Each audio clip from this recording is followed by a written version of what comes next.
Cowboys Pregame Live is brought to you by AT&T and by NFL Game Pass. You'll never miss a game again. Enjoy full and condensed game replays from Week 1 to the Super Bowl. It is a perfect day for football at MetLife Stadium in New Jersey. Sunny and a crisp 37 degrees as football weather is here, and so is Week 15 of the Dallas Cowboys season. They take on the New York Giants in an NFC bout. And welcome into Cowboys Pregame Live. Barry Church, Isaiah Stanback. We've got Nate Newton, Britt Johnson, and Nick Eatman coming up here in the next coming minutes. It's the Cowboys, it's the Giants, it's a rivalry that goes all the way back to 1960, and a rivalry, again, that really provides the Cowboys for a great opportunity to get back on track as they try and heat things up in the cold of New Jersey. Oh, without a doubt. I mean, this is a huge game for the Dallas Cowboys. With the playoffs possibly around the corner, you're going against a team that you've owned as of late. And look, I know this Cowboys offense has struggled, but if there's any team to get your confidence up against, it's the New York Giants. So I expect a big day from Dak Prescott and this Cowboys offense. These boys have to show up and they have the ball out. This NFC East showdown is going to be real. These Giants want to try to take you off the throne, and you're trying to execute, get yourself in a better position as you approach the playoffs. Don't let this be a game that you let slip underneath you. You got to take care of business. Got to take care of business. The Cowboys have done that the last 2 weeks, both on the road. They're looking for their third straight win, all three of which would be away from AT&T Stadium. A win would go a long way in locking up the NFC East division for the Cowboys. As we take a look at some of the standings at the moment, the Cowboys set up on top by 3 games. They have a 3-game lead with 4 to play. 3 of those last 4 are against your division. It's the Giants this week, Washington next week, then you play the NFC leading Arizona Cardinals before rounding out your season with the Philadelphia Eagles. They would need some things to go right in terms of Washington and Philadelphia. They play on Tuesday due to COVID delays, but they would need the tie, and Dallas would have to win in order to actually clinch the division. But really, this is the division that is Dallas's to lose at the moment. Without a doubt. I mean, they got a 3-game lead right now. To me, this is like you said, Kyle, this is the division for the Cowboys to win. I mean, they go out here, get the victory here, and like we said, we'll wait till Tuesday to find out if it's official or not. But to me, I see the Cowboys running away with this division easily, and it starts today. They should be, but as we just mentioned, if these boys don't show up, we will have another occurrence of what happened against the Denver Broncos. And we don't need that again today. So these guys need to go out here and secure this division. Don't allow this to be a quote-unquote trap game for them. Bring your talent, bring some assignments, and bring your execution and get the W. Cowboys are going to be without a couple of their more talented guys on the defensive side of the football as Osa Odigizua and Tristan Hill were placed on the COVID-19 reserve list earlier in the week, as both of those guys are not available today. There was some concern around maybe having a couple other defensive linemen out, but at the moment, those are the only 2 that will not be playing. But I want to ask this question with the Giants. You mentioned taking care of business. Is this an opportunity for a trap game? You mentioned it's NFC East, it's the rivalry. Everything can happen and everything's on the table, right? Yeah, anytime you have a bright future ahead of you and you have an opponent that you have taken care of easily in the past, it can easily be a trap game if you don't bring the right approach to the game. That's something that Dallas has already had this year with Denver. They need to make sure it doesn't happen again today. Yeah, it could be a trap game, but to me, I don't think it is. I don't think it's going to be a trap game because I don't believe in the quarterback. I don't believe that Mike Glennon can consistently move the football against this revamped Dallas defense. And at the end of the day, I see the Cowboys running away with this one. Is this the best opportunity for the Cowboys offensively, who have struggled over the last 6 games, to try and ramp up for that final month of the season? Without a doubt. You know, I said it earlier. This is the team that you want to build your confidence up against. So Dak Prescott can go out there, get that connection with his receivers once again, get that continuity on the offensive line. I expect a big day from this offense. Isaiah? Yeah, I mean, these just what Barry said. I mean, these guys just need to go out there, execute. This is a game to get back on track. Offensively, we haven't been off track. So go out there, take care of business, get your confidence back, and let's go ahead and take care of these boys, knock them out with a clean sweep. The Giants are 25th in the NFL against the run. They gave up 201 rushing yards against the Cowboys in their first meeting going back to Week 5. When we come back, we take a look at the offensive line and see if there are any changes up front for the Cowboys.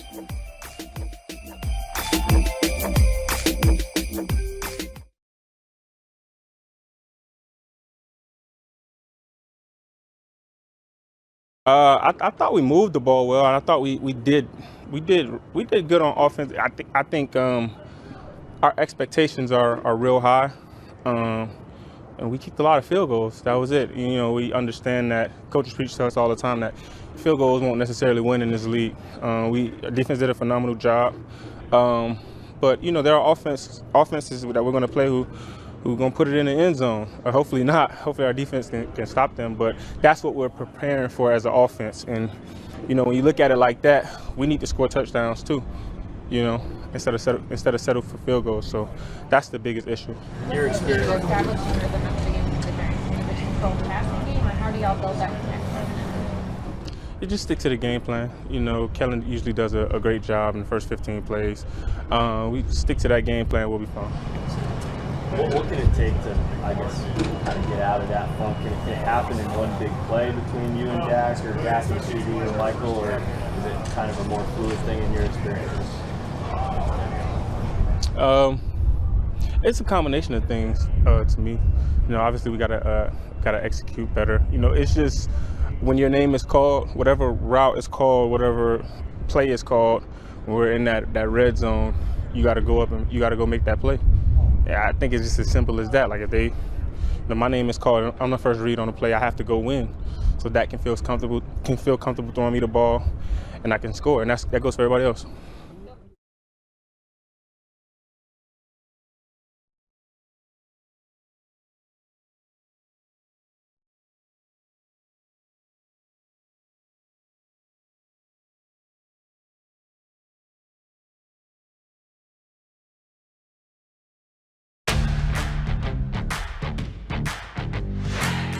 This segment is brought to you by Ashley Home Store, the official furniture store of the Dallas Cowboys. The Cowboys have taken down the Giants in 8 of their last 9 meetings. 9 of 10 would put the Cowboys on the cusp of clinching an NFC East title either later this week or even next week as we enter the latter part in the final month of the NFL calendar. Back here on Cowboys Pregame Live, let's take some time and go out to MetLife Stadium where we are joined by Nick Eatman live on the sidelines. Nick, thanks again for joining us. And everybody's asking the question, who is starting at the left guard spot? Do you have any insight for us in what's going around MetLife?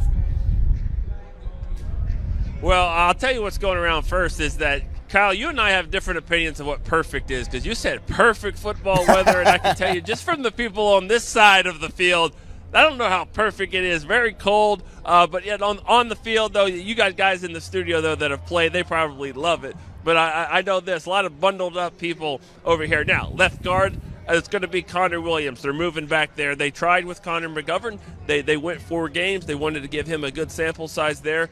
Didn't really change anything. In fact, the Cowboys' running game got worse. Not putting it all on him. A lot of factors going involved there.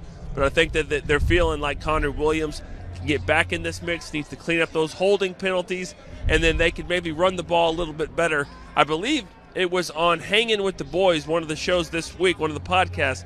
It was Joe Looney that said, nastiest player that he's played with, but by far, Connor Williams. He can really get in there, be a fist fight type of guy. They need that. They need a guy that can bully people around. So let's see if he can get in there and help. Connor Williams is going to be the guy at left guard.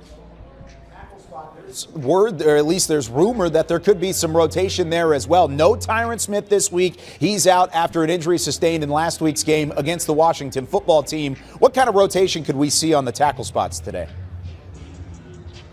I do believe Terrence Steele is going to start at left tackle, but Ty Nsekhe's got a lot of reps this week as well. He's going to get some work, and that doesn't necessarily mean that Steele will go off the field when that happens. You know, we saw last week Steele moved over into a jumbo package next to La'el Collins, or just as an extra tight end, blocking tight end type of guy. So you'll see Steele, you'll see Ty Nsekhe, you'll see La'el Collins on that right side. If he can stay in the game for 4 quarters, they'll see all of those guys in there. But I do believe that they're going to play some different tackles there as well as the new guard.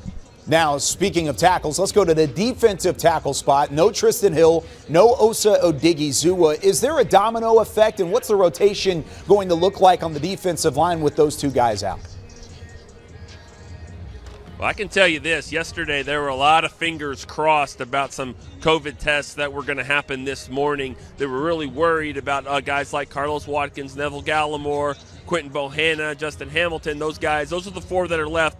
but just anytime you have two from the same position, you could, the close contacts, they could be testing positive to this morning, but that did not happen. So they are going to have 4 those defensive tackles. And then in passing situations, you'll see Chauncey Golston will get in there, Dorrance Armstrong as well. They move him inside. Of course, Tank, Micah Parsons will play all over the place, so that they'll be fine in the passing situations. But they do have those 4 guys there with Justin Hamilton moving up, that the 4 guys in the defensive tackle when they're going up against the run. Nick Eatman live from the sidelines at MetLife Stadium. We'll talk to you again next week. Thanks so much. There he goes, Nick Eatman. And now joining us is Nate Newton for the first time today on Cowboys Pregame Live. 6-time Pro Bowler, 3-time Super Bowl champion. And Nick just talked about the rotations both on the offensive and defensive line. Let's start with the offensive line. Connor Williams going to start at left guard over Connor McGovern. Do you like the move based on what you've seen over the last couple of weeks? Yes, the problem was with Williams was that he had a hand placement problem. He seemed to have got that worked out, and they wanted to look and see if McGovern and give him a chance. He competed hard during training camp. He got through that. He competed hard. They wanted to take a look at him. Right now, Connor Williams is your best bet at that left guard. Williams, in his previous 9 starts this season, had just 10 pressures allowed. In the last 4 games for Connor McGovern, when he started, he allowed 12 pressures. So hopefully the pass protection and maybe even the run game can benefit from having Williams back in the fold. Let's take a look at the rest of the inactive list today for the Dallas Cowboys. Israel Mukuamu, Azur Kamara, Nashawn Wright, a couple of younger players all inactive. There's the big name, though. Tyron Smith not available. He misses his first game in a couple of weeks with an ankle injury. He is not on the IR list. He's on the inactive list, though. So still a possibility that he could return pretty soon. There is a name that's not on this list, though, Nate Newton, and that is Tony Pollard, expected to make his return after dealing with some plantar fasciitis. He has the most yards per carry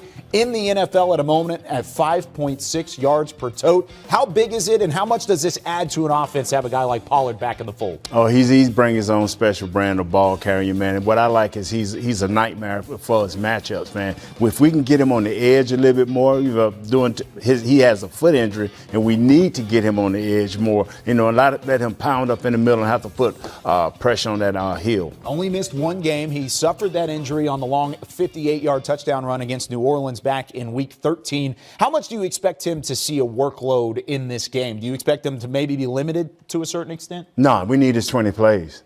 We need to win this game in high fashion. We need to get our run game in a groove. I like where our run game at. We had 35 carries, 122 yards. If we can just get him 5 or 6 of those carries with Zeke another 5 and 6, hey, let's do it. Do you think that having his presence back in the fold could really help a guy like Ezekiel Elliott out because of the change of pace that you could provide to an opposing defense? Man, you're a genius, my brother. You're a genius. I say no more. I say no more. That's what he's about. He's a change of pace back, and he's valuable to the offense and throwing out of the backfield and just making things hard for the defense to adjust to. He's also going to add some on special teams as well. He had the big kick return earlier in the season, had a big game in the 201 rushing yards against the Giants in a 44-20 win back in Week 5. When we come back, though, here on Cowboys Pregame Live, Isaiah Stanback hits the film. He's going to give you the keys to fixing this Cowboys offense when we return.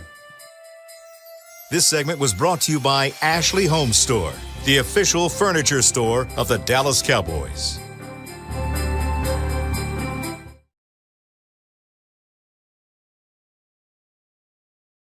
What's the confidence level in the offense? I mean, I know you guys ran better, but at the end of the game, y'all couldn't close it out.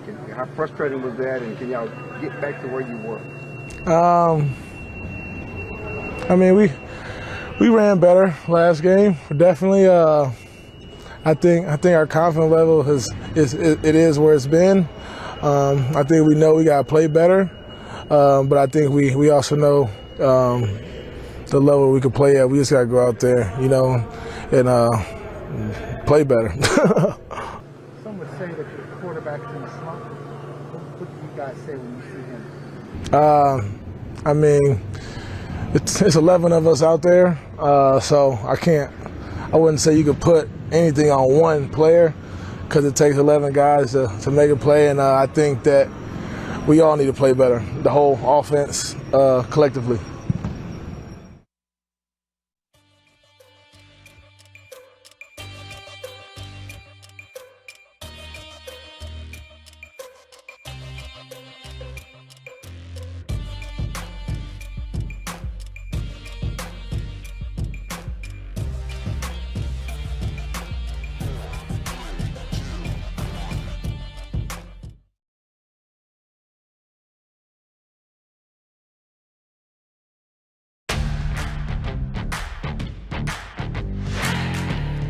Welcome back into Cowboys Pregame Live, and this Cowboys offense has seen their fair share of struggles over the last couple of weeks. Well, one touchdown in their last 19 possessions, but this is really a compounding problem over the last month and a half. Here's the last 6 games for the Dallas Cowboys. Just a couple of touchdowns. That passing yardage is definitely on a drop-off. That was up over 320 at different points in the season. And then the rushing yards has also taken a significant hit. That was a team, at least in the Cowboys, that was a top 3 rushing attack in the NFL. They've dropped back into the lower level of the top 10. The Cowboys still have plenty of time to figure things out. 4 games on the docket, 3 of those against your divisional foes, starting today against the New York Giants. And with more on how the Cowboys can fix the offensive side of the football, here's Britt Johnson and Isaiah Stanback.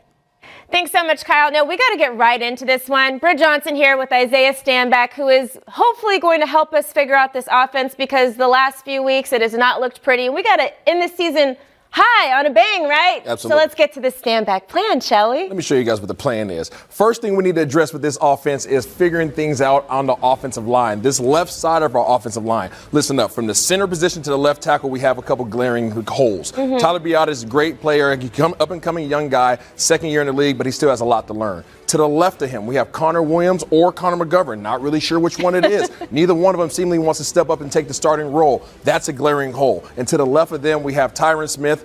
Not Tyron Smith today because of his injuries. And that is obviously something that we're shoring up as well with Terrence Steele swinging over to that left side. What does that do in terms of defenses facing us? Well, defenses feel very confident blitzing against us right now because we are the 4th highest blitz against team in the NFL. That is not good. Not at all. With an average of 12 blitzes per game. It's something that we have to take care of. We have to secure that offensive line like we used to back in the day when teams were fearing us. Yes. Well, this offensive line is kind of going to lead to our number 2 here. What you got for us? Number 2 is we have to get this running game going, okay? We need an effective running game. What is effective, okay? Yes, the stats show that we're 7th in the league, but guess what? We are only 20th in the league in terms of touchdowns, so we have to figure that out. We need to be able to get our guys, Ezekiel Elliott, Tony Pollard, the ball, and we need those guys to be 100% healthy in order for us to be able to be effective as we have been in the past. Yes, and those points are not happening in the red zone especially. I know Amari Cooper spoke about that earlier this week. Number 3, what you got for us? Number 3, you guys, we need to get Dak's swag back, okay? Dak has been swagless over the last 4 games. Over the last 4 games, he has 4 interceptions, 4 touchdowns versus 5 interceptions, okay? He is not playing Dak ball. His QBR rating has been an average of 75 over the last 4 weeks. You guys, we need to be able to take care of these first 2 things by shoring up the offensive line, by getting a run game, and all those things that contribute to this dude right here balling out. Hopefully the Dallas Cowboys looked and listened to this, because this was great. Thank you so much, Isaiah Stanback. Back to you guys. If they are able to do those 3 things, I think the Cowboys should be looking pretty good against the New York Giants. Final 4 games of the season. What do you guys need to see from this offense to make you feel better going into playoffs? Well, to me, I need to see a little bit more consistency on 3rd down. I mean, the last 3 games with this Cowboys offense, they're 12 of 44 on 3rd down. That's 27%. And when you're going against good teams or playoff teams, that's just not going to cut it. So in order for me to feel a little bit more confident in what Dak and these guys are doing, I'm going to need to see a little bit more consistency on the money down, which is 3rd down. You know, and to have that consistency, you got to have an offensive line that is in place. They need to stop swinging these guys around. We know that Tyron Smith is out as the left tackle, but our left guard need to be Connor Williams. Our right tackle need to be Lyle Collins, and we need to roll with that so we can get some consistency up front to have the success you're talking about. Maybe that's why these changes are being made today, just because there is some time to get some consistency prior to the end of the regular season. The Cowboys, they were just talking about it in that segment, red zone, just 1 of 6 last week against the Washington football team. They're going to need to improve upon that this week. But when we come back here on Pregame Live, is Micah Parsons the Defensive Player of the Year already?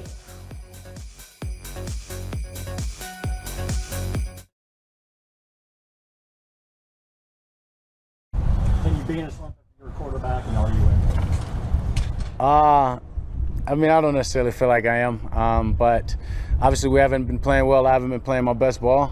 So more importantly, it's just about me getting back to that. And as I've told you millions of times, the type of player I am, it's about practice, it's about the repetition and preparing. So that's what I'm sticking to. There's a lot of people that don't speculate that it's your calf or it's something else. Like, how are you feeling physically? I'm fully healthy, 100% healthy. Thank you, though. Thank you. Jack, do you hear, like, aside from us asking these questions, do you hear all the talk about how Dak was before the calf injury versus, and so on and so forth? And does that motivate you in any way? I think I'd be lying if I said I haven't heard it. But yeah, in a sense it does. But I've been doubted my whole life. Been said I couldn't do this or I can't do that. So in a sense, I'm actually glad it's kind of come back. I'm glad that that's the way that the people feel, and that there's a lot of that being said right now. So yeah, I'd be lying if I said I didn't hear it.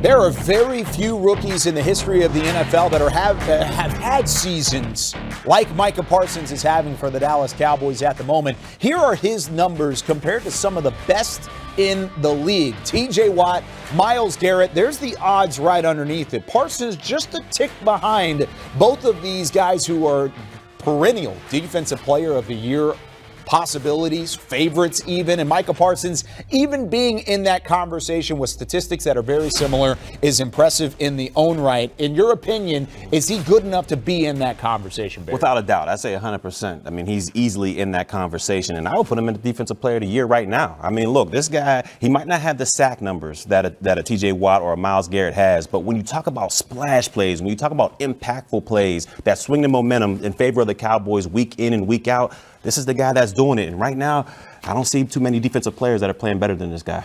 When I think about this dude, I think about an old song that says, "Who's that creeping in my window?" That's Micah Parsons. All right? Micah Parsons has been on fire since week 8. Since week 8, he is leading the league in his rushing grade. He is leading the league with 9.5 sacks since week 8, and he's 5th in the league with 33 pressures since week 8. So yes, those guys might be ahead of them right now, but by the end of this season, I expect him to be on top. Well, and he's got a mindset of the same thing of he wants to stay hungry. His saying now is the lion is always hungry, but here is what he had to say in his own words about the matchup this week and staying hungry after a great start.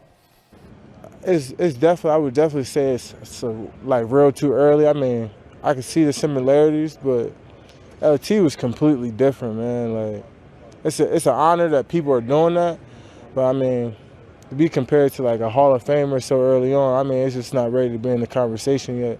It's still a long way to go. I mean, he had 142, so I have 130 more sacks to go before we can start saying, yeah, that was LT. So let's just chill and, keep enjoying the work that I got to keep putting in to get there. So you heard there kind of addressing some of the Lawrence Taylor, best defender to ever do it. And some of the comparisons that have been thrown out there, I think it's because of the Rookie of the Year and Defensive Player of the Year conversation, since nobody's done it since LT back in 1981. But are the comparisons fair for Parsons and Taylor at the moment? I think if you're talking about just their rookie seasons, if you're talking about just their rookie seasons in general, I think it's a fair comparison. Because if you look at where Micah Parsons stands right now, his numbers are comparable to what LT did his rookie season. Now, if we talk about years to come, will he measure up to LT? The jury's still out on that one. But if we're talking about just the rookie seasons, I got to say it's a fair comparison.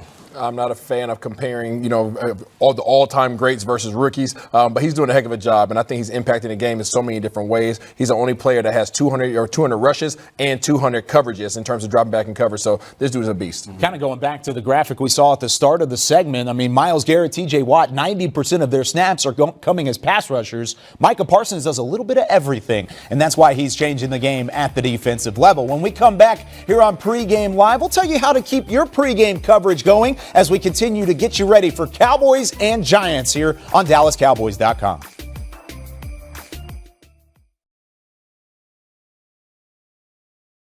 I think we're in a good spot considering we're at as good as a health that we have been at all year. Getting some guys back.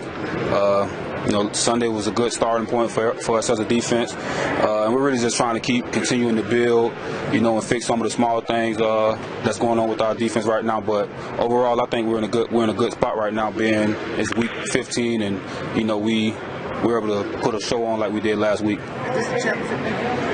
we don't know if it's a championship defense until we win a championship. So, we'll see. You think you have the makings of that?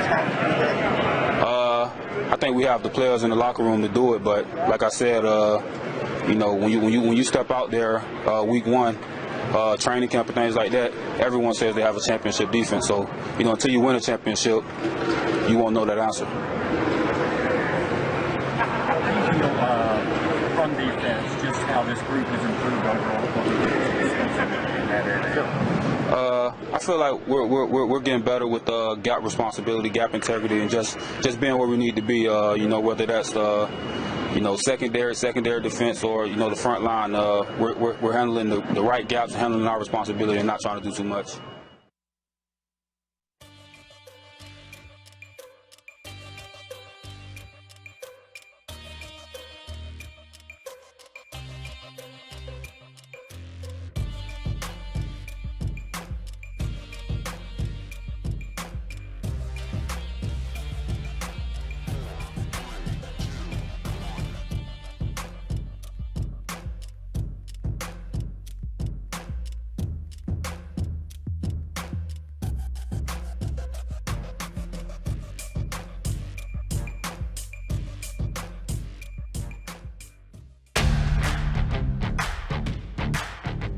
Cowboys Pregame Live was brought to you by AT&T, SWBC Mortgage. Join the more than 120,000 customers that we've helped to find their happier way home.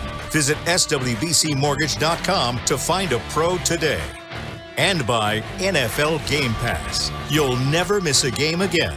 Enjoy full and condensed game replays from Week 1 to the Super Bowl.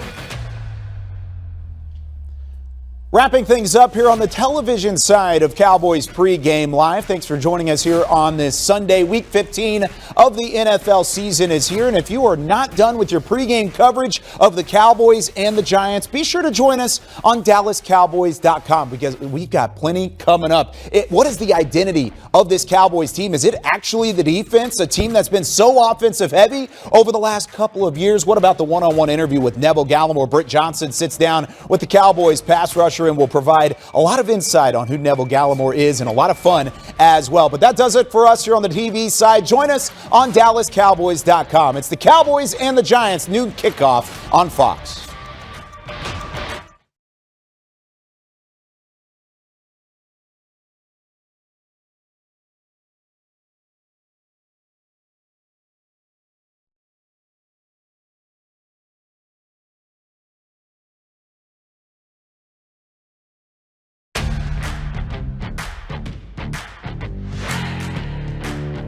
How's it going, everybody? Welcome back into Pregame Live. A quick break, and then now we're back on the internet side of things. Kyle Yeoman's back with you, now joined by Britt Johnson. And Britt, you had an opportunity to catch up with one of the most exciting parts over the last couple weeks. Neville Gallimore back for the Dallas Cowboys. He is back for the Dallas Cowboys. I know y'all saw that big sack he had last week.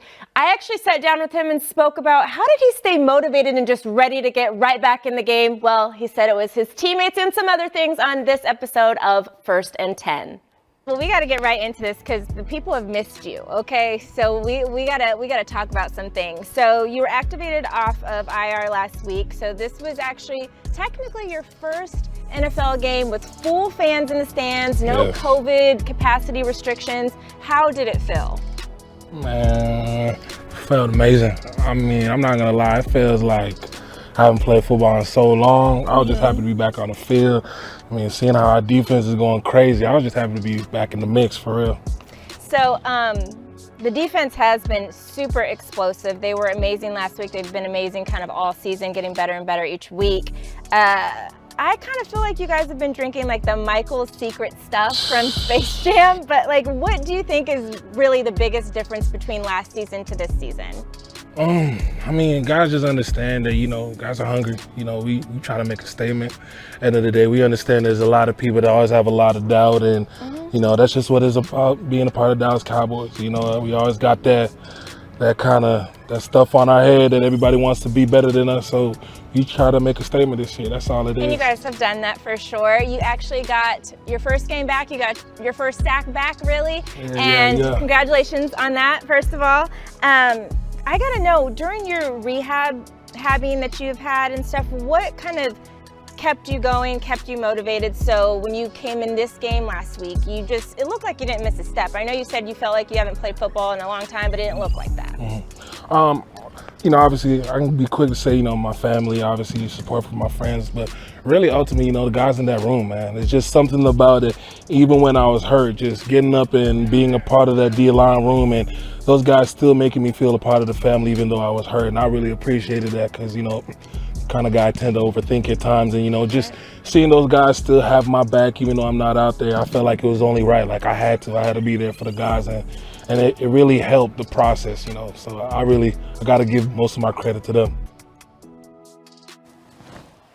As always, you can catch the entire interview with Neville Gallimore on DallasCowboys.com. We welcome you back in to Pregame Live. Barry Church, Isaiah Stanback, Nate Newton. I'm Kyle Yeomans. And guys, is the identity of this defense as the Cowboys prepare to take on the Giants at MetLife Stadium, is it the identity of the team now? Is this defense, is strong defense, plenty of takeaways? Is that what the Cowboys mantra is at the moment? I would have to say so. Earlier in the season, it was more of a bend but don't break style defense. Right now, they're flying on all cylinders, whether it's this defensive line pinning their ears back and getting after the quarterback, or these guys in the back end taking the football away. These guys have become the strength of this team, and hopefully it continues as this season progresses. That would be a resounding yes, Kyle. Yes, I believe so. I think these guys, with the cultural difference that Dan Quinn has came in and made on this side of the ball, it's really starting to carry out throughout the rest of this team. And I can't imagine a game where our defense isn't playing with this high energy and this high intensity, and us actually being successful. I agree with you fellas, man. They've knocked the door in. I mean, they've stepped in there and they've done what they had to do. Thanks to Coach Quinn, thanks to the young rookie, thanks to DeMarcus Lawrence coming back healthy.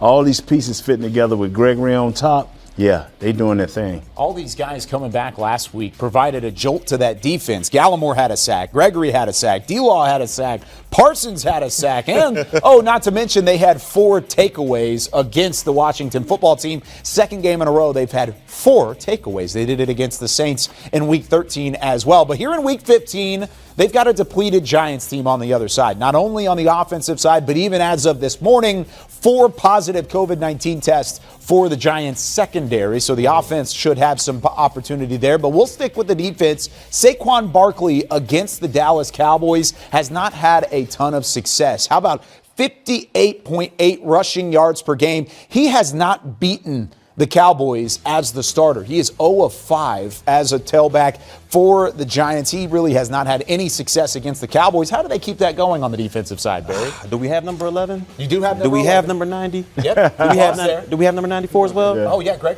We got those 3 people. That's all we need, all right? They're going to take care of Saquon Barkley. But in all seriousness, if this New York team doesn't fix this offensive line, Saquon ain't going to do much to anybody. Man, the reality is we have talent on that side of the ball. We have assignments, and these guys just have to go out and execute. There's nobody on that side of the ball offensively for the Giants that can really take over this game simply because they don't have the offensive line to go against ours defensive. Just lane integrity. Just stay in your lane, make him run up into those closed gaps, and everything will be okay. Along those same lines, the Giants having no Daniel Jones. It is Mike Glennon that will start at quarterback for New York, and they have no Kadarius Toney, who had 189 receiving yards against the Cowboys back in Week 5. So that's why I ask you guys, where do you see the production coming from this Cowboys passing game?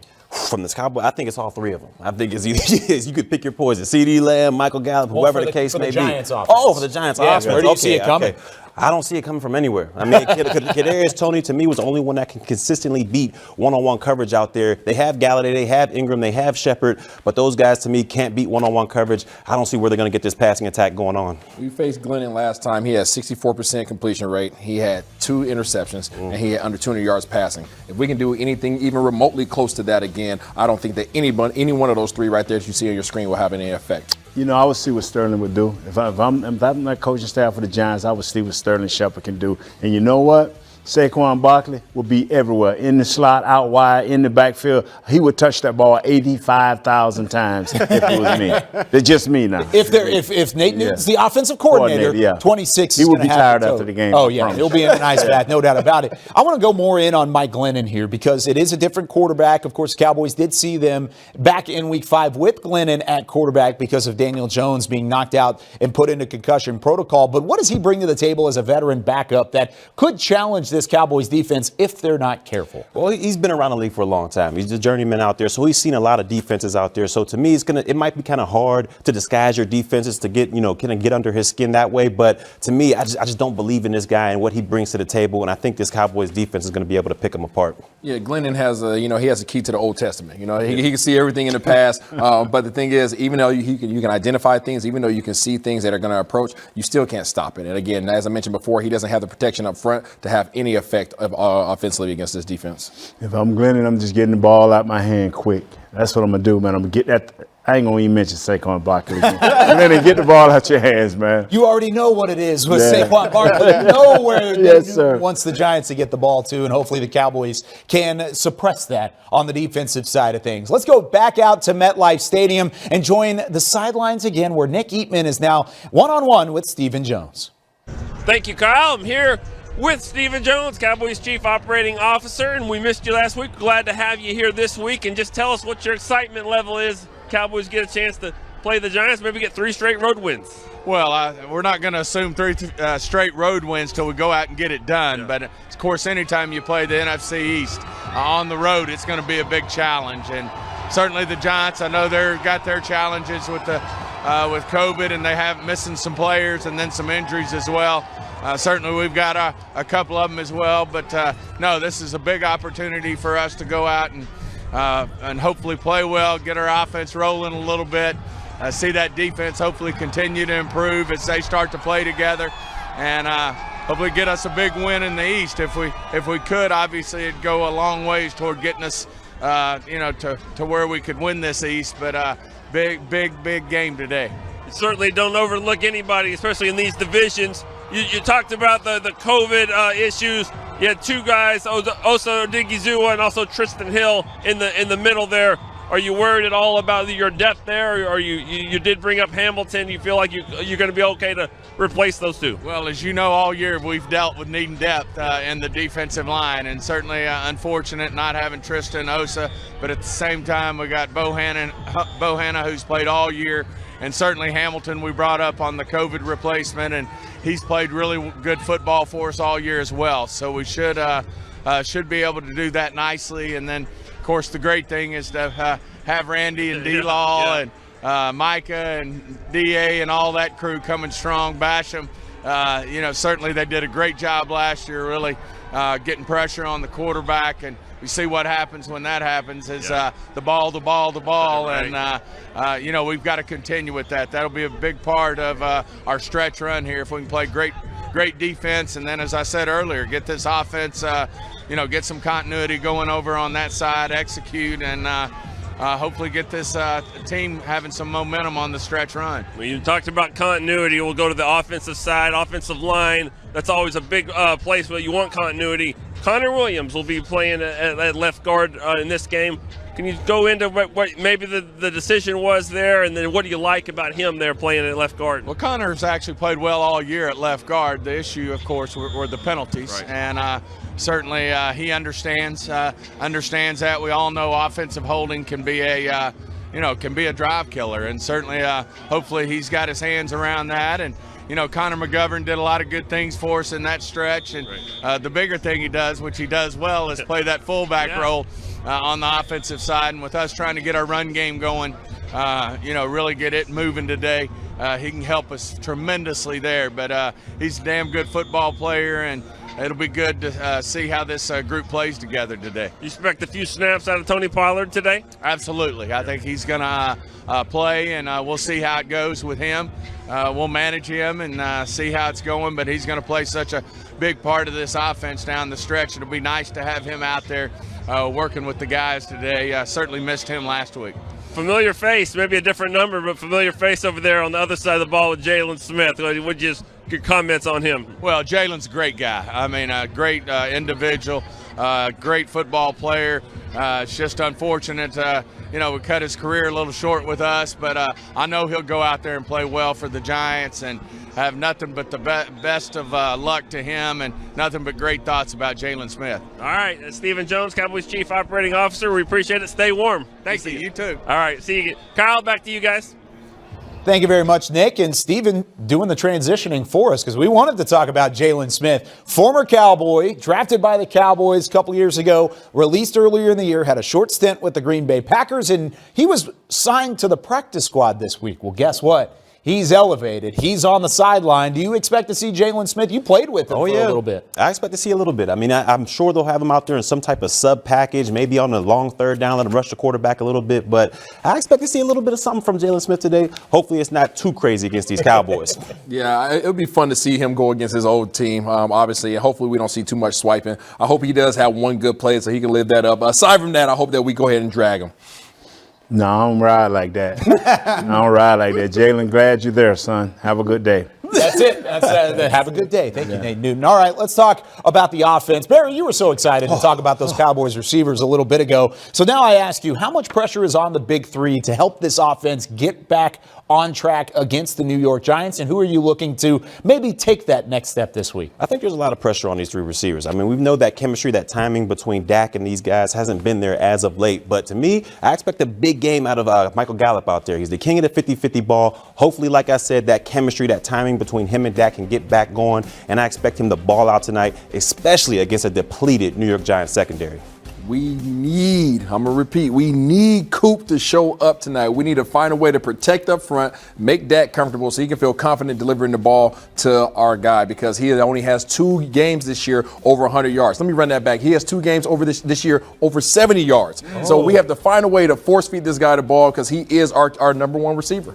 You know, the quickest way to your quarterback's heart is to get open, and we need CeeDee Lamb to get open. He's the best slot receiver, in my opinion, in the game. So all he got to just do his thing, and, Dak will start to flow through CeeDee Lamb. More on CeeDee Lamb. I mean, you said that Coop's the number 1 receiver. CeeDee Lamb leads the way right now. 64 receptions, 890 yards, 6 touchdowns. He's tied with Cooper in that last category, but he's 110 yards. He's 1 big game away from having 1,000 yards on the year. So he's actually been the most consistent receiving threat for Dak Prescott throughout the season. So keep that in mind if 88 starts getting open a little bit against this depleted and really COVID-ridden Giants secondary. 4 guys testing positive for the Giants secondary coming up this morning. So with all this being said, the Cowboys have the strength back. They have all these guys returning. Couple guys out because of COVID in their own right, Osa Odighizuwa and Tristan Hill. But you throw the record out the window every time you face a divisional opponent. So I ask you guys who have been in these rivalries previously,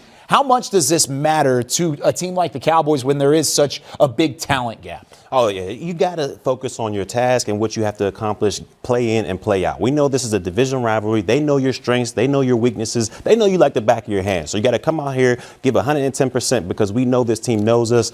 But talent, I think, will overmatch this New York Giants team. I've been on the Dallas side of this. I've been on the Giants side of this. This game is everything, okay? Records go out the window. Guys have to show up and take care of ball because everything else that goes around the game is going to be huge. Coach Johnson once told me, technique, playing smart, playing hard all the way through. Game, just win it by 1 point because you're the better team. Just execute. So, Nate, how do the Cowboys win it by 1 point with your key to the game? Hey, just go out there and just perform hard and do what you got to do and have consistency on the offensive line. You'll definitely get this by 1 point. Isaiah? Yeah, I think consistency is everything, especially offensively. Yeah, let the young lion eat. I mean, let Parsons go out there, whether it's on the edge, up the middle. Let that guy go out there and eat and earn that Defensive Player of the Year. He's been doing it so far, and the Cowboys look to try and get back on track on the offensive side of the ball, keep the momentum rolling on the defensive side. But that's it for us here on Cowboys Pregame Live. The Cowboys and the Giants. Dallas looking for their 9th win in 10 tries against the foes from up in New York. It's a noon kickoff on Fox. Adam Amin and Mark Schlereth on the call. But that's it for us. Barry Church, Isaiah Stanback, Nate Newton. I'm Kyle Yeomans. Thanks for joining us. We'll see you after the game on DallasCowboys.com.